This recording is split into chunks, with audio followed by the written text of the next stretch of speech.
passo a palavra. Bom dia a todas e todos. A gente está começando mais uma reunião geral do Departamento de Tocoginecologia. É um prazer muito grande ter a presença de todos vocês aqui, porque é um momento de atividade acadêmica, de interação entre alunos, residentes, professores, colaboradores.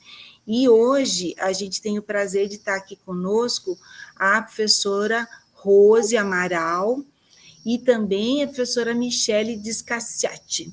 Tá? É um prazer tê-las conosco e abordando um tema que é muito importante, muito recorrente e que a gente precisa se atualizar sempre, que é a microbiota vaginal normal e as disbioses, certo?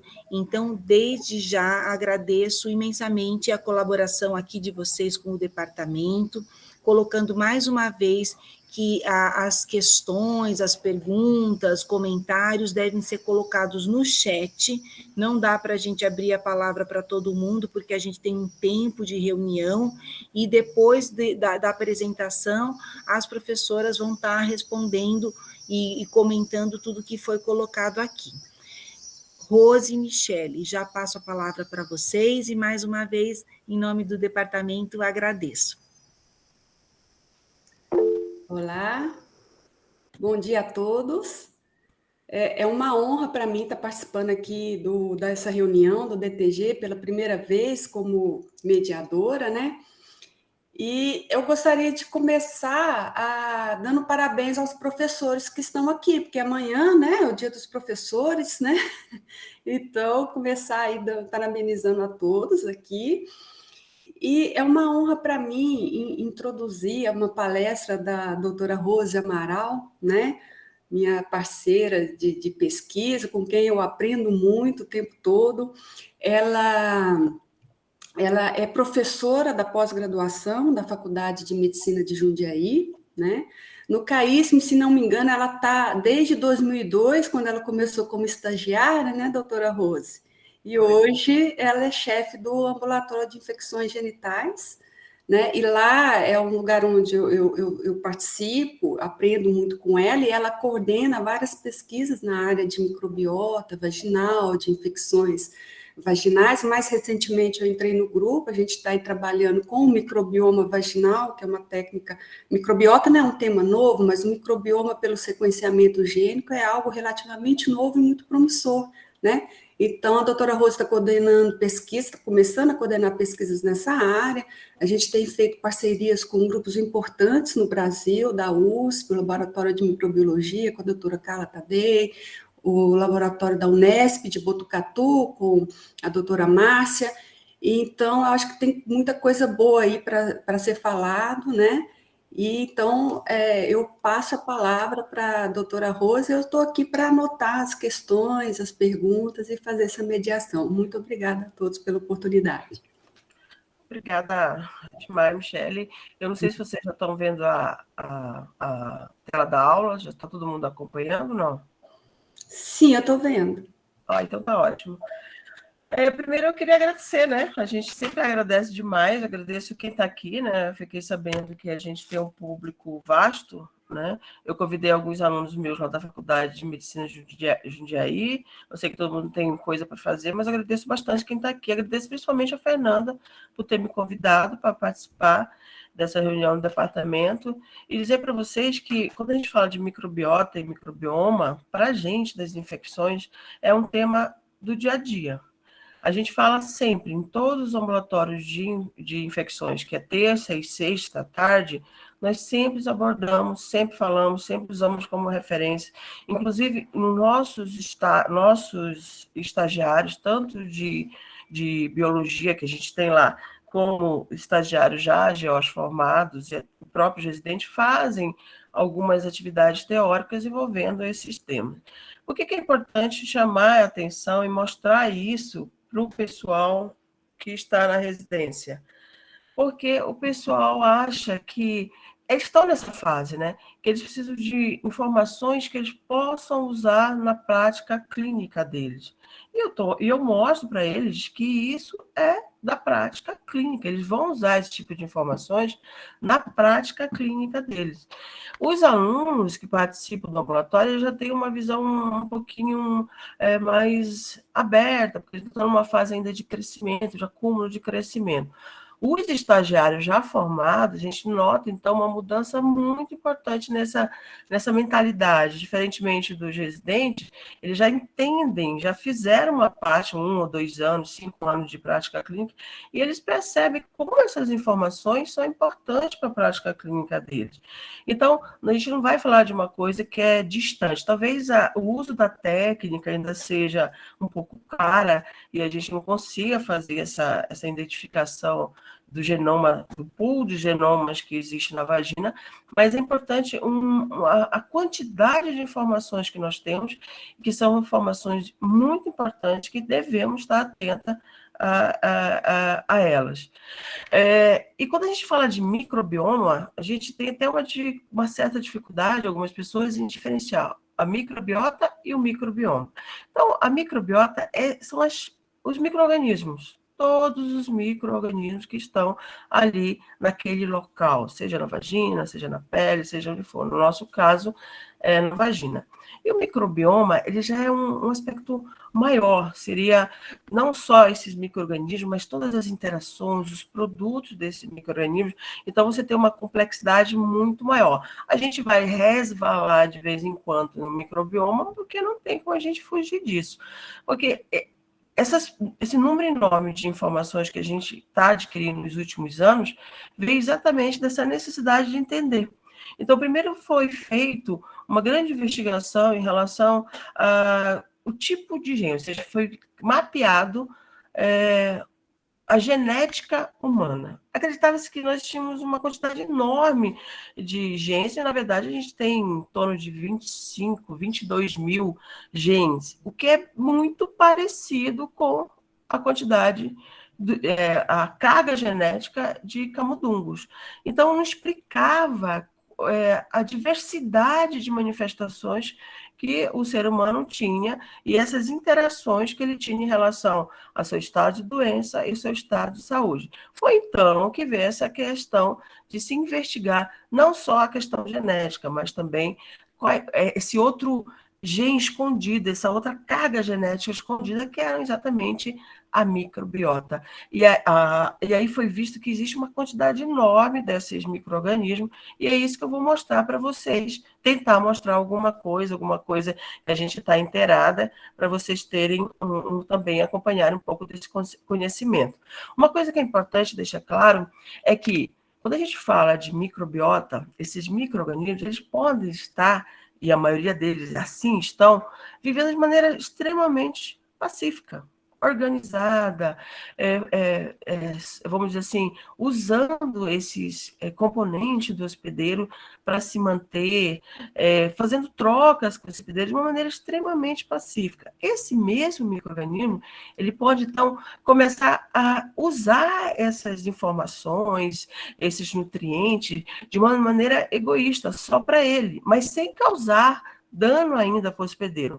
E esse mesmo micro-organismo pode, então, começar a provocar dano. Então, o que diferencia esse comensalismo, esse mutualismo e essa ação patogênica é muito tênue.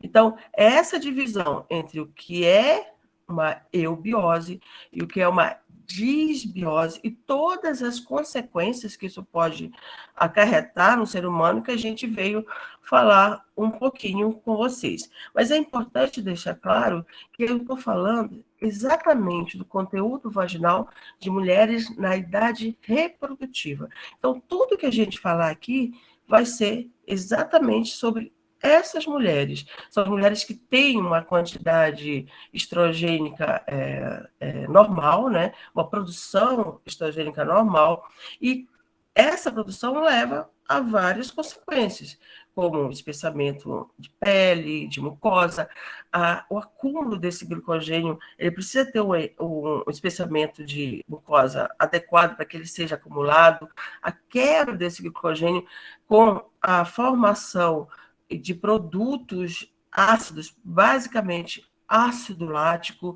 e com isso você tem uma seleção de bactérias. E isso vai se formando um círculo, né? Você vai fechando isso cada vez mais. Então, o normal é essa mulher ter um pH ácido e ter essa dominância de lactobacilos. Porque se eu for falar de mulheres pré-púberes, a ideia é completamente invertida. Então, meninas, crianças pré-púberes, elas não têm, elas estão em silêncio hormonal. Então, elas não conseguem fazer exatamente todas essas modificações que a gente espera encontrar numa mulher vocês estão acompanhando a passagem dos slides? Eu acabei de receber uma mensagem. Sim. Então tá bom, obrigada. Então, essas meninas pré-púberes, elas não conseguem fazer exatamente esse ciclo, porque elas não têm essa informação, então ela não tem a mucosa espessada, e aí você vai ter o quê? Um pH alcalino, uma seleção de micro-organismos completamente diferente. Então, fica um conteúdo bacteriano de microorganismo totalmente diverso. Não tem uma grande... não tem lactobacilos. E isso também acontece nas mulheres que estão na menopausa, no climatério, pelo mesmo sentido. Então, o que vamos falar hoje vale apenas para mulheres na idade reprodutiva. E o que a gente observa nessas mulheres? Essa mucosa, como eu falei para vocês, espessadas. Você tem ali pelo menos umas de 28 a 30 camadas celulares, em que você vai ter 4 tipos de células. A célula superficial, que é aquela que exatamente vai descamar e vai levar esse conteúdo de glicogênio para dentro do lumen vaginal, para que os lactobacilos façam esse desdobramento. A célula intermediária, onde você tem esse acúmulo de glicogênio, e a camada profunda, onde tem células parabasais e células basais. Então, é exatamente essa camada profunda que quem não tem estímulo estrogênico é que vai manter. Então, observe que além de você ter um nível estrogênico importante, desculpa, pessoal, você estava fazendo um barulhinho, porque eu esqueci de desligar o meu WhatsApp. Bom, então, diferentemente do que a gente esperava, vem em meninas pré-púberes. Além de você ter nível estrogênico, além de ter essa camada, o fator pré-preponderante é você ter conteúdo vaginal dominado por lactobacilos. Então, quando a gente pensa assim, todas as espécies têm esse tipo de dominância de lactobacilo? Não. Inclusive, dos mamíferos, a única espécie que tem isso é a humana. Todos os outros mamíferos, você não tem um pH ácido na vagina. Muito pelo contrário. Além disso, você tem dominância zero de lactobacilo. Às vezes, ele faz parte de apenas de 1% da distribuição das bactérias vaginais. E aí, um dos trabalhos que eu mais gosto, que é esse do Dr. Steve, é por que eles dominam a vagina? Provavelmente porque a nossa vagina, a vagina humana, ela está exposta a agressões que esses outros mamíferos não teriam. Então, seria uma evolução, ou seja, a vagina humana, para chegar no pH ácido com dominância de lactobacilos, seria uma evolução adaptativa para que você conseguisse ter uma saúde ginecológica, uma saúde obstétrica, para evitar que essa mulher tivesse complicações associadas. Então, isso eu acho uma coisa muito importante para a gente falar. Lembrando que a vagina, além da gente ter atividade sexual recreativa, nós temos ainda a menstruação participando ciclicamente de perturbações dessa microbiota, a gente vai falar isso mais à frente.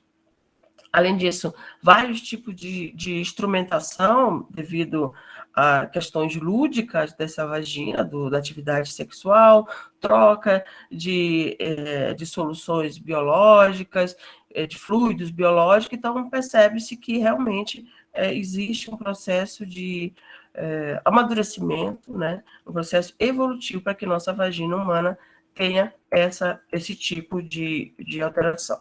E quando a gente fala dos lactobacilos, essa microbiota saudável, essa mulher na MENAC, ela, além de ser dominada por lactobacilos, ele tem que produzir essas substâncias. Ele tem várias ações, mas essas são ações mais simples e mais comuns, mais facilmente entendíveis em relação aos lactobacilos, que é a produção do ácido lático, que é a produção de bactericinas e a produção do peróxido de hidrogênio.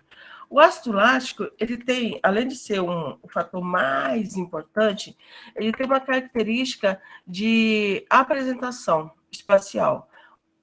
O ácido lático, ele tem 2 tipos de apresentações. Ele tem uma apresentação destrógena, outra levógena. Isso faz diferença no tipo de ácido lático, do tipo de atividade que ele proporciona. Então, vejam só, quando a gente vai estudar a questão dos ácidos láticos, a gente descobre que a maioria é feita pelos lactobacilos, mas existe uma parcela pequena, mas é uma parcela importante, que é feita, que é produzida pelas células epiteliais. Então, percebemos que além de você ter o especiamento dessa mucosa importante para ter acúmulo de glicogênio, o fato de você ter uma mucosa espessa também ajuda na produção direta do ácido lático. Outra coisa, aumenta a resposta imune, como eu já falei anteriormente, e essa inibição, ou seja, o pH ácido inibe, o ácido lático inibe, tanto in vitro como in vivo, a proliferação, o assentamento, a invasão por vários micro-organismos, comensais ou de transmissão sexual. Então, essas 2 formas, como eu havia dito para vocês, elas são importantes porque vocês vão ver daqui a pouco que existem lactobacilos que produzem apenas uma forma desse ácido lático. E essa forma nem sempre é a melhor forma, porque ele não tem uma atividade igual do destrógeno, por exemplo. O levógeno, ele é um ácido lático, mas a apresentação L dele não é tão potente, tão efetiva, tão equilibrada. Então, normalmente, você tem lactobacilos que produzem ácido lático do tipo levógeno envolvidos com vaginose bacteriana, com aumento de risco de transmissão de doença sexual, apresentação de corrimentos. Então, isso é uma informação que é muito importante. Em relação a bactericinas, por que o lactobacilo é importante? Essas substâncias, elas provocam atividade de destruição de outras bactérias. Além disso, ela é produzida principalmente por crispato em Gasseri. Então, já começa a ter uma nova informação que é exatamente isso. Não é mais, a gente não fala mais lactobacilo de uma maneira geral, a gente consegue individualizar, isso foi possível exatamente por essa evolução dos trabalhos, e a gente consegue descobrir que esses lactobacilos, crispato e Gasseri, têm uma produção maior, né, em quantidade de bactericinas quando a gente compara com outros. Então, teoricamente, eles teriam uma força de inibição de doença, de patógeno muito maior. Em relação ao peróxido de hidrogênio, você tem lactobacilos que produzem esse peróxido e aqueles que não produzem. Os produtores têm maior probabilidade de proteger contra a vaginose bacteriana. Isso é que mostra a literatura. E ainda suprime o crescimento excessivo de cândida. Porém, existe uma divergência na literatura que parece que quando você passa um pouquinho do ponto, e essa quantidade, esse ponto, não se chegou ainda em consenso, ele já começa a ter uma ação mais tóxica. Então, vocês conseguem perceber que no ambiente vaginal tudo é muito tênue. Uma coisa que é muito boa, se você passar do tempo, passar daquela linha, você já começa a ter um problema, já causa um problema. Então, o que teve de novidade? Então, por que está se falando tanto em microbiota e microbioma? Porque antes da gente começar a falar sobre bactérias, como eu falei no início da aula, se investigou essa questão genética. E como a gente não conseguiu responder às questões de por que tinha tanta diversidade de resposta individual a cada uma dessas patologias, foi se investigar, então, a questão do pool genético em cada uma dessas cavidades. Então, começou em 2007 com identificação, só identificação de quais eram esses micro-organismos, intestino, boca, conteúdo vaginal, ou seja, mapeou isso. E em 2014 começou uma nova fase desses estudos em relação a fazer essas correlações. Então, quais bactérias na vagina que estariam relacionadas com maior chance disso, ou de uma vaginose, ou de uma vaginite. Então, esse pool de informações, essa quantidade enorme de informações, ela vem num crescente. E um dos marcadores assim, que foi mais importante para a gente que estuda infecções genitais foi a identificação dos tipos de lactobacilos que existiam numa vagina saudável, porque a gente sempre se preocupou em quais seriam os agentes patogênicos, quais seriam as bactérias que estariam envolvidas numa vaginose, numa doença, numa vagina doente, numa vaginite, numa vaginose. Mas a investigação de qual seria a estrutura das bactérias dentro de uma vagina normal, a gente meio que deixou passar. Então, foi isso que, mais ou menos em 2003, esse grupo de Baltimore foi mapear. Pegou uma nova técnica, que isso tudo só foi possível, pessoal, com esse descobrimento de uma nova técnica de informação genética, porque quando a gente faz isso por cultura, por exemplo, eu pego um conteúdo vaginal e vou fazer uma cultura, eu tenho informações muito extremamente limitadas. Por quê? Porque nem todas as bactérias e micro-organismos da vagina são cultiváveis. Menos de 30% são cultiváveis.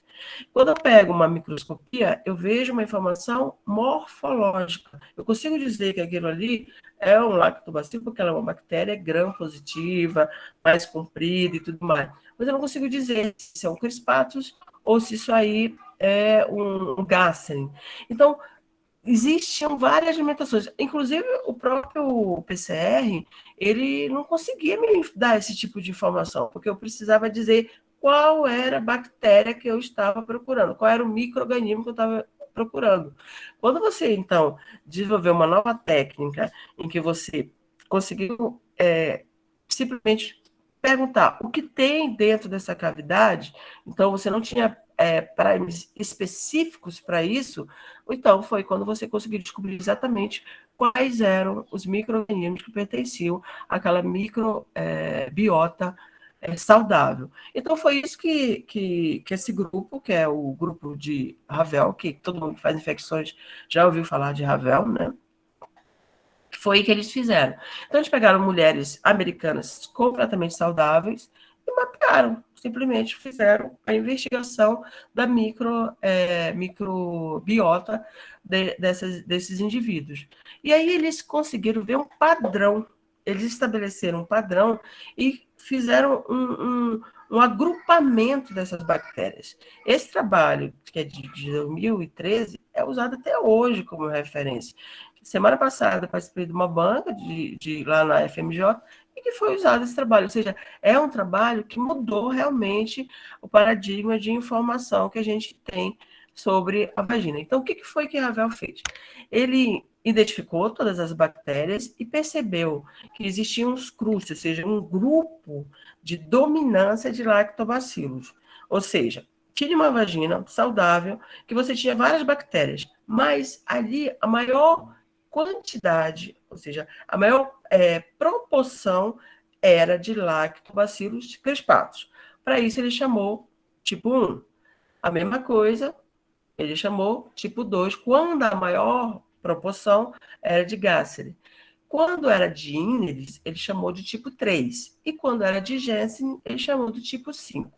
Quando ele viu que existiam mulheres completamente assintomáticas e que não havia dominância de lactobacilo, muito pelo contrário, você tinha uma dominância de polimicrobiana, tipo como se fosse bem parecida com uma vaginose bacteriana, mas sem ser vaginose bacteriana, desculpa, ele chamou então de grupo 4. Isso, grupo 4. Então vejam que ele conseguiu estabelecer esses 5 grupos e, a partir disso, uma quantidade também muito significativa de literatura foi produzida usando essa classificação de Ravel. Houve uma subdivisão aqui no grupo 4, mas eu acho que não é importante falar, porque, em geral, isso é o que a gente consegue, na maioria da literatura, é esse tipo de informação.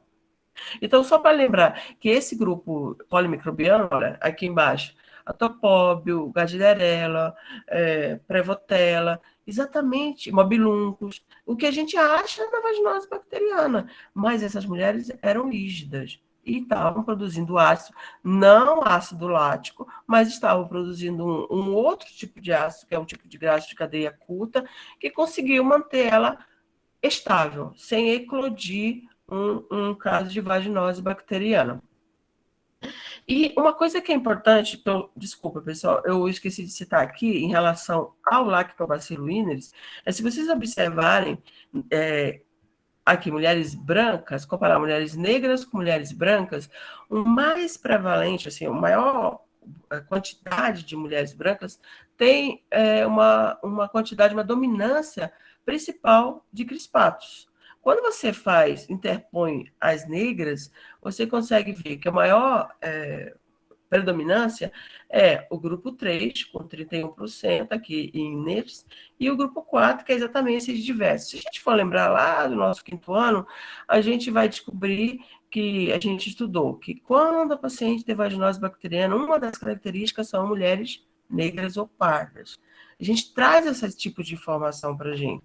E agora a gente sabe porque a gente traz esse tipo de informação.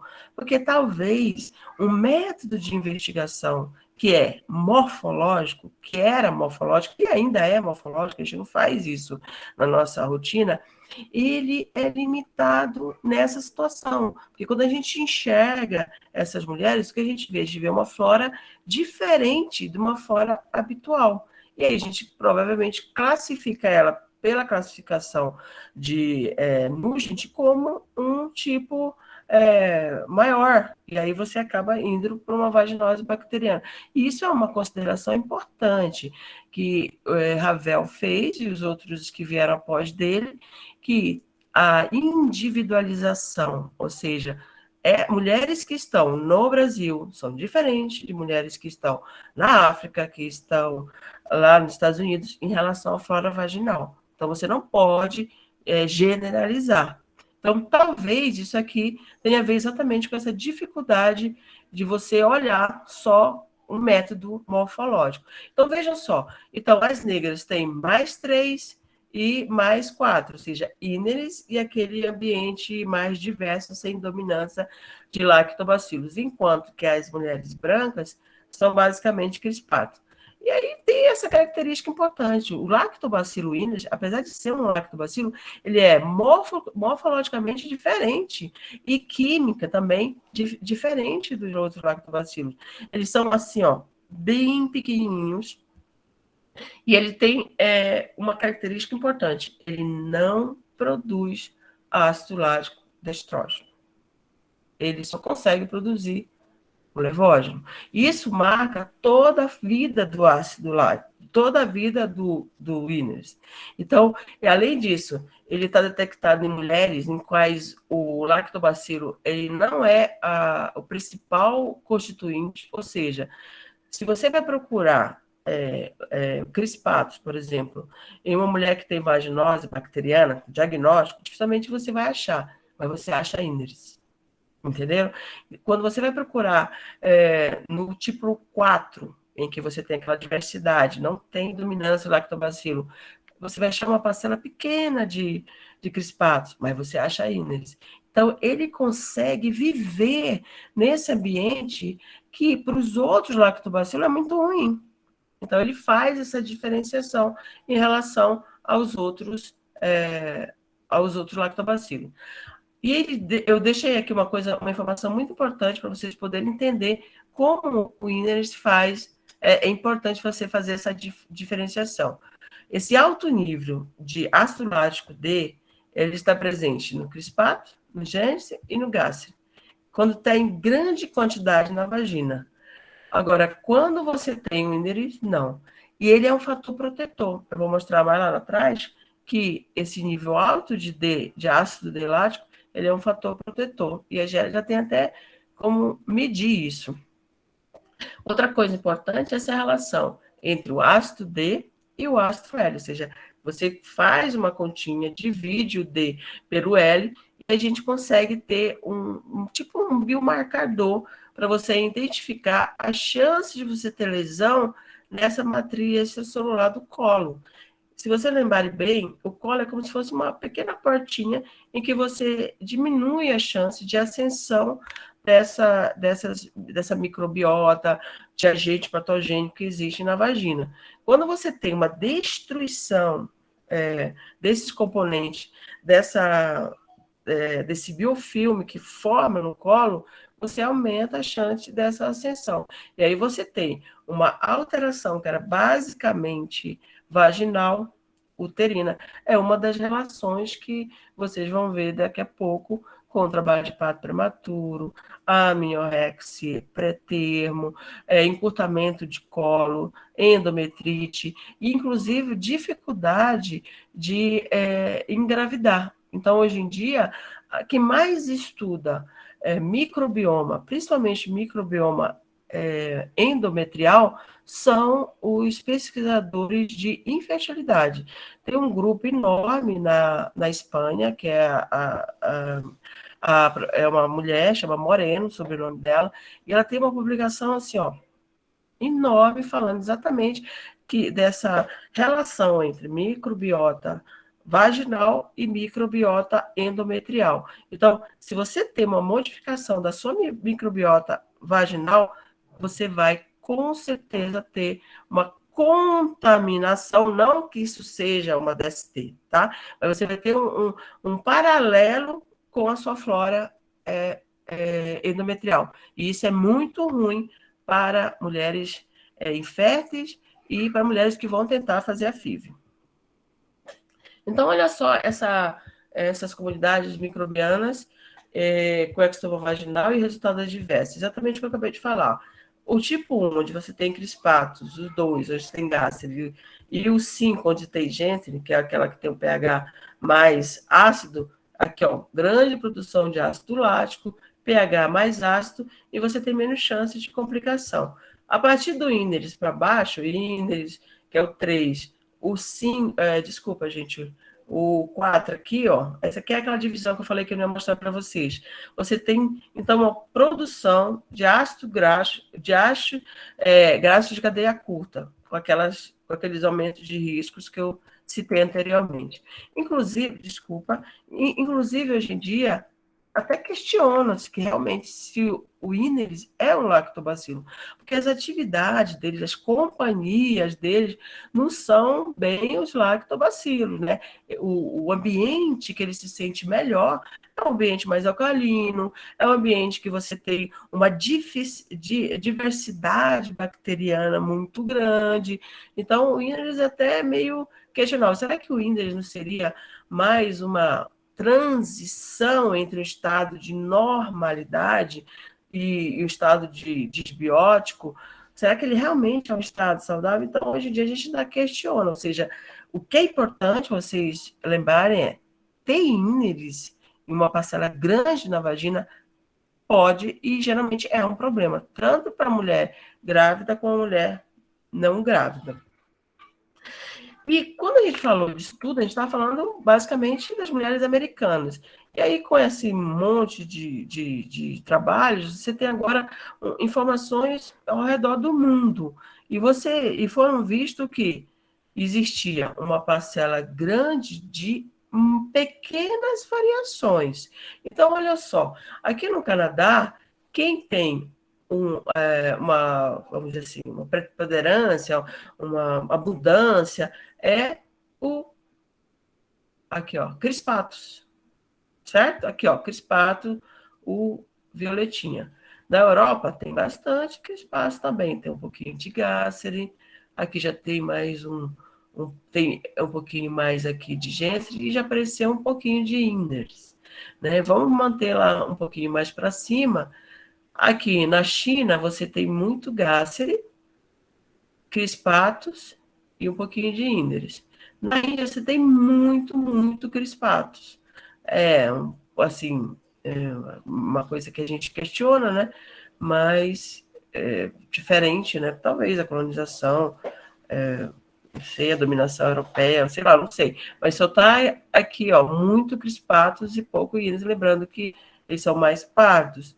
Aqui na África, sim, você tem uma quantidade enorme de íris e pouca coisa dos outros. Olha só crispatos aqui na África, pessoal. É essa pequena linha aqui, ó. Nada praticamente. No México, você tem basicamente íneres, ó. Íneres é o que mais tem aqui. E como é que é no Brasil? É igual na Europa, é igual na América? Vocês observaram que depende muito do local onde você vai fazer o seu levantamento. Quem está à frente dessas investigações são aquelas professoras que a Michele falou, e o que eu tenho mais contato é com a doutora Márcia Magalhães. O doutor Paulo Giraldo participou desde o início da investigação dos microbiomas, né? Sim, quando a primeira vez que eu ouvi falar de microbioma foi o Dr. Paulo que falou, e a gente começou a estudar. Inclusive, ele tem uma aluna que já defendeu um mestrado não sobre microbioma, mas alguns aspectos que a gente vai usar na prática clínica que eu vou mostrar depois para vocês. Então, esse trabalho é o trabalho do pessoal de Botucatu, da Unesp, a doutora Márcia Magalhães, né? E ela publicou, era uma tese de mestrado do aluno dela. Então, ela publicou isso aqui, ó. 5 regiões do Brasil, em que eles foram fazer exatamente o que o Ravel fez. Inclusive, o Ravel está como um dos autores desse trabalho. E ele foi mapear no Brasil. E olha só o que ele achou. Lembra das americanas? O que a gente tinha mais? Crispatos. Olha só o que tem mais no Brasil. É isso aqui, ó. É o verde, 27%. Tá vendo aqui, ó? Desculpa, 27%. Aqui também tem um pouquinho de crispato. E aqui o 3, ó. O 3 é o maior de todos. O que é o 3, pessoal? É o quê? Íneres. Então, a população brasileira, as mulheres brasileiras, as mulheres ígidas brasileiras, têm uma maior concentração, uma dominância de lactobacilo pelo tipo íneres. E eu já expliquei para vocês o que significa isso. Tanto que na conclusão desse trabalho, né, que foi um trabalho gigante, né, teve 609 pacientes, envolveu várias regiões, várias faculdades, Botucatu, até Belém, lá, até a UFPA entrou, né, a faculdade onde eu fiz a minha graduação. Então, foi um trabalho enorme. Então, vocês observem que nós aqui no Brasil, o que eles identificaram é íneres, 36,5. Aí tem várias questões, né? A nossa população, diferentemente da população americana, ela é muito misturada, muito misturada. Então, é difícil você dizer assim, olha, que é branco, que é negro, negra, que é pardo. Tanto que os dados que eles acharam que foram semelhantes com as americanas foi na região sul. No sul, você tem uma dominância maior de crispatos. Mas quando a gente envolve todo mundo, aí, sem dúvida, você tem o índice. E na discussão do trabalho, eles falam que provavelmente isso seria um marcador e motivo pelo qual existe uma grande parcela de doenças de transmissão sexual no Brasil, aumenta o maior risco das nossas mulheres grávidas e tudo mais. Eu concordo, mas eu acho que mais do que isso, a gente não tem estrutura para fazer investigação disso, como alguns outros países já têm. Então, talvez ter essa característica, é uma característica, como eu já mostrei para vocês, é intrínseca, né? Não tem como a gente mudar, mas a gente teria, se tivéssemos condições de investigar isso, com certeza esse impacto de uma coisa imutável seria menor. Lembrando que essa microbiota da mulher, ela muda com o passar do tempo. Então, da criança, menarca, adulta, como eu referi anteriormente. A própria grávida. As mulheres grávidas no Brasil, elas têm mais crispatos. No início da gravidez, ali até 4, 5 semanas, o trabalho mostra que quem domina ali é o índice. E depois ela vai e volta para o crispato. Então, tem muita informação que a gente pode usar para ajudar essas mulheres, sem dúvida nenhuma. O que a gente precisa mesmo é uma mudança em relação uma mudança conceitual, né? De que apenas um corrimento, existe um universo dentro daquele ambiente vaginal e que o mais importante é que tem um impacto muito grande na saúde e doença dessas mulheres. E quanto mais a gente estiver atenta a isso, a gente vai conseguir ter melhores resultados.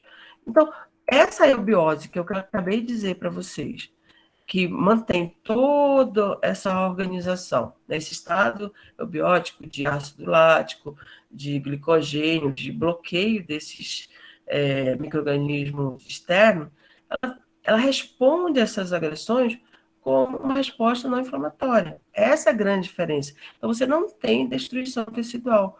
Isso se mantém organizado. Quando você tem essa modificação da microbiota, com produção de ácido graxo de cadeia curta, com a resposta ineficiente, aí você tem uma resposta pró-inflamatória. E é isso que destrói e que faz com que esse epitélio que estava completo seja destruído. Esse epitélio é qual? Vagina, esse epitélio é qual? Colo. Então, é isso que faz a grande diferença entre uma resposta dentro de uma eubiose, a uma agressão, e a resposta inflamatória dentro do estado disbiótico. Então, você tendo uma vagina desse lado aqui respondendo HIV e aqui respondendo HIV. Vamos ser menos, um gonococo, por exemplo, ou uma clamídia. É completamente diferente a resposta que você vai ter e a consequência. Então, os estados disbióticos são esses que eu citei para vocês. E as disbioses e associações desses estados de disbiose podem provocar para essas mulheres.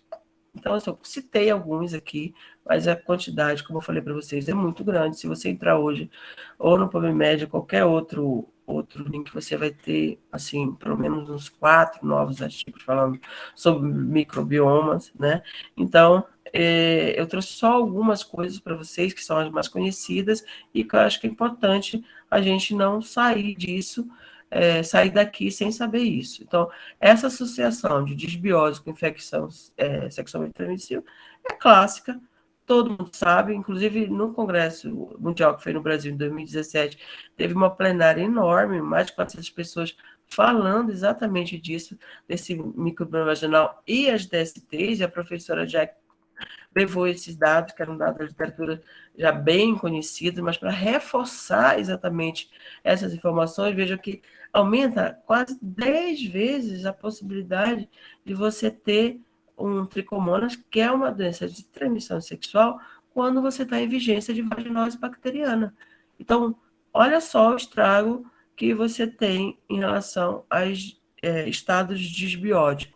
Ela também levou outros trabalhos e mostrou que quando você trata essa vaginose, que muitas das vezes, gente, a vaginose passa desapercebida, é um corrimento frusto, extremamente pequeno, branquinho. O que incomoda mais é o cheiro mesmo, muitas mulheres acabam deturpando esse odor, lavando, usando ducha, ou usando algum produto de higiene mais forte, e vai convivendo com isso. Só que ela esquece o que interessa, que é exatamente a fragilidade que ela está proporcionando dentro do ambiente vaginal dela. Então, se ela tem relação sexual, ou se ela mesma ela não tenha, né? Porque você sabe que você pode ter acessão dessa microbiota, você vai ter consequências muito importantes. Então, o tratamento da vaginose bacteriana, por si só, já reduz a possibilidade de transmissão das doenças de transmissão sexual. E um pouquinho mais para cá, eu acho que isso aqui é uma informação muito importante, é essa associação que você tem sobre os tipos de comunidades bacterianas encontradas e o desenrolar de uma infecção por HPV.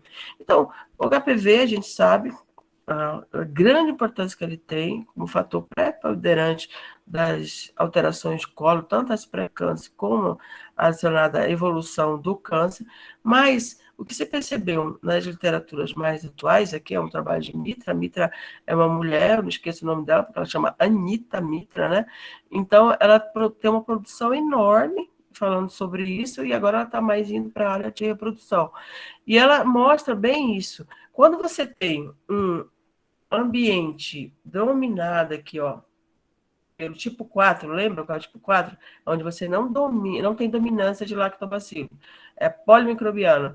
Você tem aqui, ó, maior aquisição do HPV.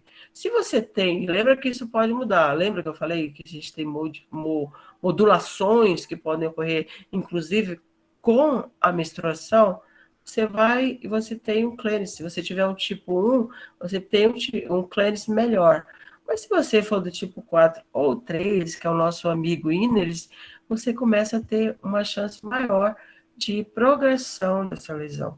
Então, quanto maior dominância de lactobacilo, mais chance de clearance. Quanto mais diversidade, mais chance de evolução dessa doença. Não é uma relação de risco, pessoal, não quero que vocês entendam isso. Existe uma associação. O que os trabalhos não conseguem dizer é quem veio primeiro. Ou seja, é o HPV que provoca essas modificações ou é a microbiota que levou a essas facilitações para o HPV. Para isso, a gente teria que fazer uma corte dessas mulheres desde quando elas começaram a ter relação e ver essas modificações para poder chegar até lá. Hoje em dia, a gente não sabe. O que a gente sabe é, quando você tem uma maior diversidade microbiana, ou seja, com HPV positivo, você vai ter chances maiores. Então, esse trabalho também é da Mitra, só que aquela é a segunda autora, ela viu assim, que baixo grau de LC1, alto grau, lesão intraepitelial de alto grau e carcinoma invasivo, eles têm uma incidência que vai aumentando de acordo com o tipo de microbiota. Então, se você tem uma microbiota 4, que é aquela que não tem predominância de lactobacilo, você vai ter aumento sucessivo, 2 vezes para lesão de baixo grau, 3 vezes para alto grau e 4 vezes para câncer. Isso, óbvio, tem relação com o tipo de resposta que você dá à agressão. Como nesse ambiente esse ambiente anárquico, disbiótico, a resposta vai ser pró-inflamatória. Então, aí você vai ter consequências piores. Em relação à gestação, às gravidez, às mulheres grávidas, o que me chama mais atenção, o que eu gosto de estudar mais, é em relação ao trabalho de parto prematuro, né? Amniorrex, trabalho de parto prematuro. Isso aqui é um trabalho de 2014, que já mostrava essa associação. Então, quando o Ineris está como marcador, só o fato dele estar lá, ele não precisa estar dominando, ele não precisa ser a maior proporção de micro-organismos, mas só o fato dele estar lá, ele já aumenta aqui, essa linha aqui vermelhinha, o pré-termo, o parto pré-termo. Então, vejam só, de 13 partos pré-termos, 11 tinham INES. Como é que foi feito esse trabalho? Eles pegaram essas mulheres bem no comecinho da gestação, 11, 14 semanas, e colheram esse conteúdo. E esperaram o desfecho da gestação. E aí eles voltaram. Então, quais que tiveram partos normais foram comparar qual que tiveram INES. Qual que tiveram parto pré-termo, quais que tinham... Qual era a microbiota dessas pacientes. E o que eles descobriram foram isso.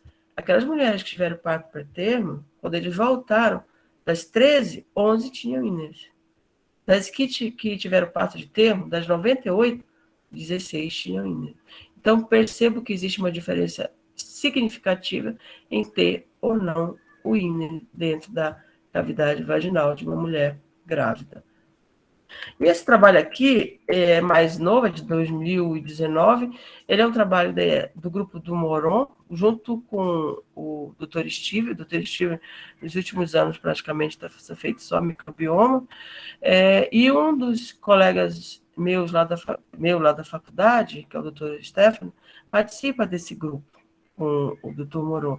E ele publicou alguns artigos, acho que tem 2 ou 3, e esse é um deles, sobre esses biomarcadores.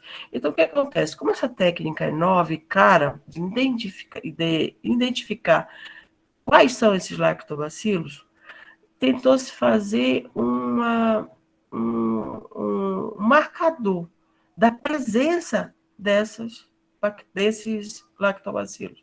E qual foi esse marcador? O melhor, né, eles fizeram vários aqui, mas o melhor foi exatamente a proporção entre D e L, ou simplesmente a presença do ácido lático D. E como é que faz essa... como é que a gente descobre? Existem kits comerciais, igual uma fita colorimétrica que você pode usar. Os kits comerciais, ele custa em torno de 360, 370 dólares, mas vem 100 kits. E aí você pode marcar, ou seja, se você for marcar só o destrógeno, você vai custar 4 dólares, né? Isso, 4 dólares.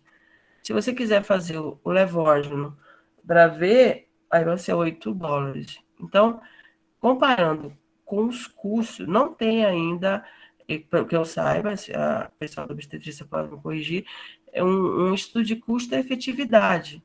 Mas eu acredito que fazer esse tipo de investigação é muito mais barato do que deixar um prematuro um dia na UTI, que é em torno de R$4.000. Um dia na UTI, entendeu? Então, esse estudo aqui do Stefano, ele é muito interessante, é um dos que eu mais gosto, porque ele mostra de uma maneira muito simples, inclusive na introdução do estudo ele fala isso, em países mais pobres, que não tem condição de ter um aparelho e um médico formado em ultrassom para fazer a medição na data certa daquele colo, para ver se o colo vai ficar curto, isso aqui é um preditor direto de encurtamento de colo.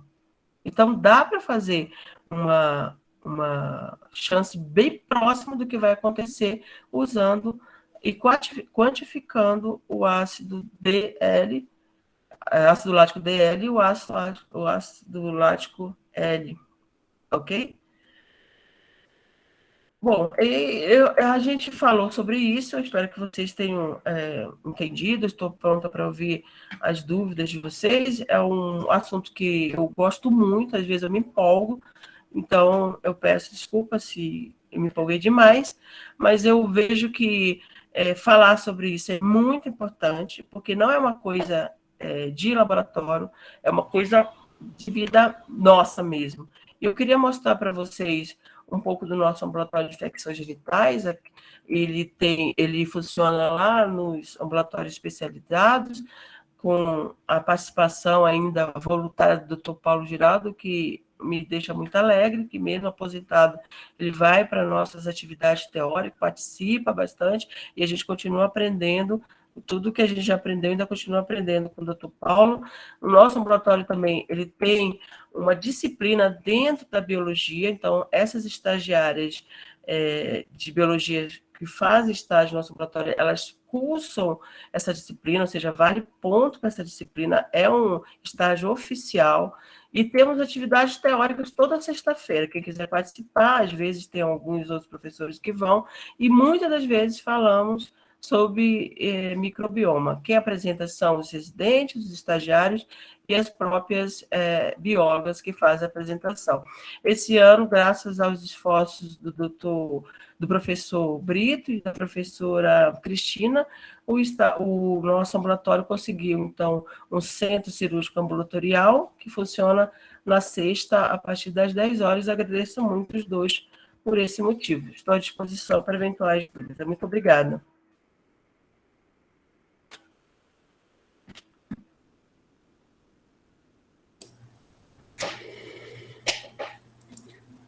Olá, professora Rose. A doutora Fernanda está aqui falando que já está pensando numa nova reunião para ver o que tem em termos de microbiota nas mulheres na pós-menopausa. Ok, vai ter coisa das crianças também.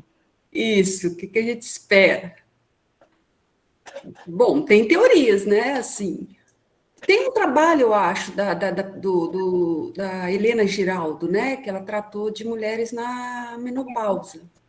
Passou, ela fez a flora, e tem também cirúrgica, a Cássia com o Edilson fizeram também. Lá na divisão de gineco, se passar na nossa porta, a gente vai pedir para fazer também a avaliação. A doutora Eliana Amaral também está falando o que pode ter, quem pode ter essas complicações com diferentes microbiotas, né? Eu acho que envolve muita coisa, né, doutora Rose? Como assim? Não entendi a pergunta. Entender quem há ainda mistérios para ser pesquisado. A doutora Eliana pode falar. Doutora Eliana, quer comentar? Parece que não era para falar, mas acho que é repetir o que está escrito aí, né? Acho que ainda tem muito mistério para saber diferentes perfis, quem vai ou não vai ter complicação, né? Então, não depende só da microbiota, depende da genética, depende de reações. Então, eu tenho dado aula de prematuridade, coisas relacionadas, né? Prematuridade, amnianite, e essa é uma questão que não tem resposta ainda, né? A gente já sabe as diferentes floras, as tendências e tal, mas por que desenvolveu, como mudar essa flora? Enfim, como eu digo, tem doença quem pode, não quem quer. Eu acho que o grande diferencial, doutora Eliana, é que essa relação D e L, ela é um marcador direto de colo curto. Então, assim, nem todo mundo que vai ter o colo curto vai ter um parto pré-termo. Mas aí você antecipa, na hora que você vê que existe essa possibilidade, porque é uma relação direta de colo curto, você pode se antecipar e tomar uma medida em relação a esse colo curto. Ou progestágeno, ou colocar, ou fazer seclagem. Então, ele não diz quem vai ter parto prematuro, mas ele garante quem vai ter um colo curto. Doutora Rose, a doutora Fernanda está pedindo para você falar das novidades do laboratório de infecções, da inauguração, como está funcionando atualmente. Tá bom. Professora Fernanda, a gente fez, então, depois que a gente assumiu, a gente fez uma diminuição do número de atendimento na sexta-feira para inserir a atividade teórica, que ela consome bastante tempo. Então, a gente tem atividade teórica toda sexta, e temos também o ambulatório de cirurgia ambulatorial, que é sexta de manhã. O laboratório de higiene é um sonho antigo do Dr. Paulo, ele lutou muito para isso, a gente ajudou no que deu, e a gente conseguiu agora, o Dr. Paulo, principalmente, com o professor Luiz Sarian, conseguiu fazer isso uma realidade. Então, agora a gente tem esse laboratório de pesquisa de higiene íntima, que funciona lá embaixo, acho que era um antigo SAMI da obstetrícia, em que a gente vai, então, juntar as nossas pesquisas naquele ambiente, e estamos atrás de patrocínio para equipar cada vez mais. Agradeço nominalmente o professor Sariano. A doutora Rose tem um artigo publicado recentemente, né? Saiu há 2 dias atrás, né, doutora Rose? Que foi feito dentro do laboratório de infecções em relação ao microbioma. Né? Eu fiz questão de trazer uma produção nacional e internacional, não do nosso cliente, mas para vocês verem que não é a gente só que está pesquisando isso. Na verdade, é todo mundo. Mas nós temos bastante publicação em relação a isso. Nós saímos agora em relação à vacina HPV e o microbioma pré- e pós-vacinal. Nós temos também uma tese de mestrado do Marcos, que agora está na Bélgica fazendo o pós-doc dele, sobre isso, microbioma também. Então, a gente tem uma grande produção. Nós temos também uma pesquisa agora de vulvodinha com microbioma, então, mas eu achei que era importante vocês saberem que não é uma coisa nossa, é uma coisa que está acontecendo em todo lugar e que a gente precisa estar atento a isso.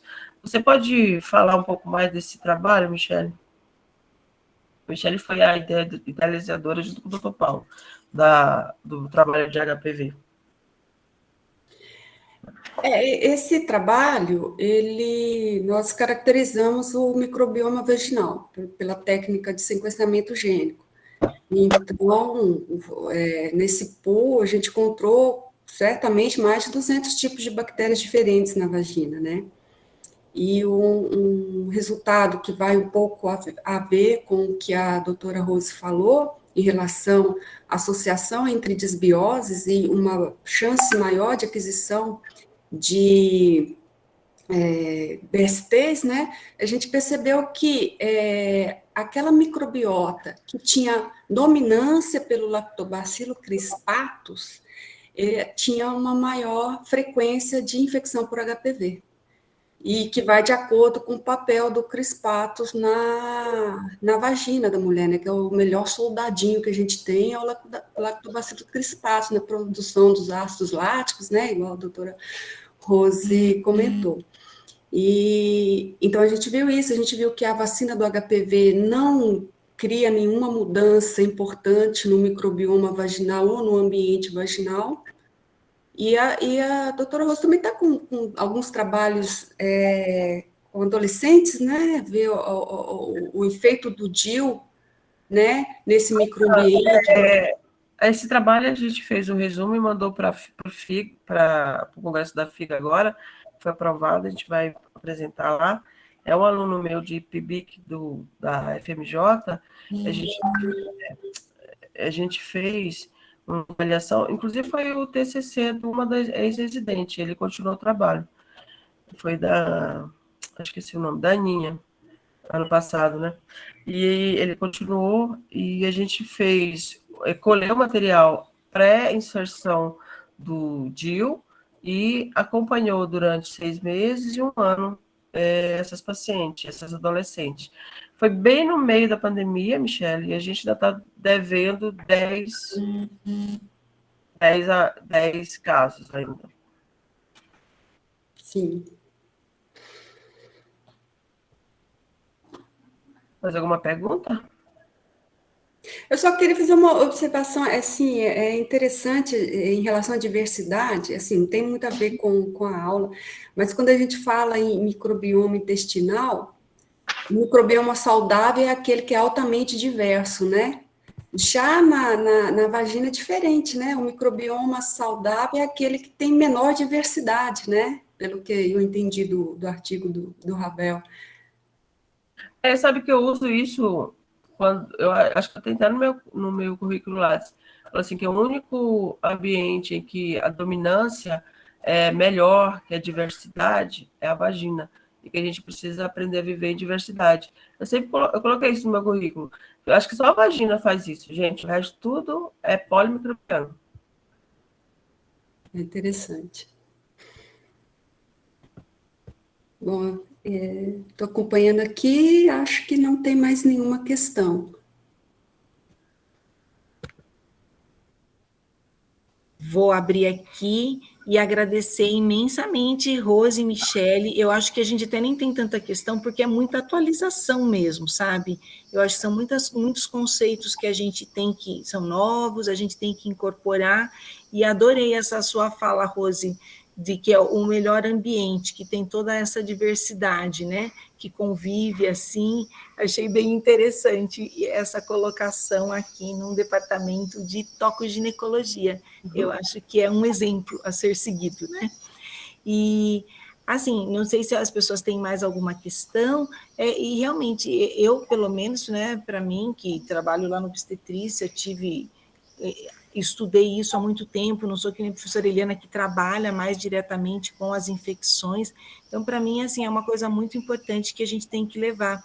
E achei muito bom você falar mesmo do laboratório, né, dessa parte nova, porque é uma coisa que está aqui dentro, junto da gente, mas que muita gente desconhece como funciona, tudo que evoluiu, tudo que cresceu, tudo que mudou. Eu fico naquele ambulatório lá do outro lado, às vezes dou uma passeada ali, vejo vocês fazendo as reuniões, algumas coisas, mas eu acho que é muito importante, né, difundir todo esse trabalho de vocês, tá? Agradeço mesmo e vou pedir para vocês fazerem um fechamento. Michele e Rose, escolham a ordem. E muito obrigada. Pode falar, Michele, depois eu termino. Um fechamento? Com conteúdo ou só despedindo, agradecendo? A gosto. Eu acho que a gente tem que agradecer, porque realmente é um assunto palpitante, como diz a minha mãe, né? Palpitante, mas às vezes eu me empolgo, né? Então eu acho que a gente tem aluno aqui, e se alguém tiver alguma dúvida pode me escrever ou pode passar lá no ambulatório, estamos disponíveis. Muito obrigada pela oportunidade. Obrigada também pela oportunidade, e é um assunto realmente promissor, né, essa questão do sequenciamento, muita coisa ainda eu acho que vai ser descoberta, e como a doutora Rose falou, com o tempo vai ter aí um caminho para aplicabilidade clínica, que já está acontecendo, né, e enfim, eu estou muito grata de participar desse grupo da doutora Rose. Obrigada a todos.